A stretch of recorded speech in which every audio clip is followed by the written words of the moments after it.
Hi, this is Alex Uhas in my kitchen after a run, cooking turkey soup and about to make my video introduction for my talk for the Animating Archives Conference, which will be in Cold Providence in a few days. This is a little gimmick I often do when I give talks about my work on YouTube to sort of show, inform some of the questions about presence and digitization, which has organized a lot of my um, thinking about YouTube, but I'm not actually going to talk about that today, but I am going to talk about place at the end of the video, so this introduction will also serve that function. And now on to the unscripted, our scripted part of the show. 2 years ago, I came to YouTube already somewhat late and also downright skeptical. This was after 20 years of making, writing, and teaching about committed media, particularly the community video work of AIDS and anti-war activists, feminists, lesbians, and queers of many stripes. When I commenced my project, teaching, learning, and writing about and also on YouTube, I arrived underwhelmed by what I saw there. Today, I remain convinced that this DIY revolution in access to production and distribution carries only some of the parts necessary for the full explosion in radical, or what I will later in this talk call punk media, that video activists have long been anticipating, producing, and promoting.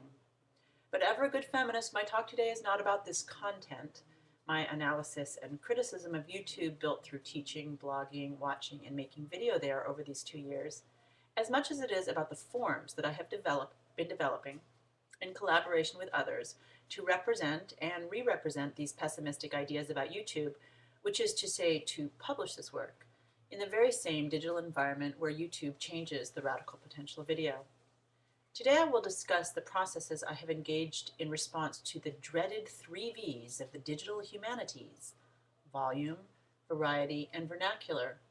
And I call my linked problem-solving processes the 3 C's: control, context, and community.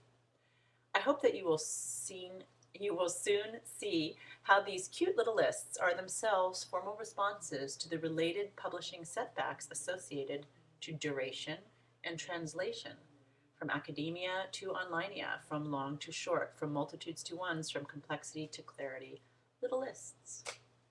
Following this formal line, and here's another mirroring on this video that you'll see in the talk that I will soon be presenting.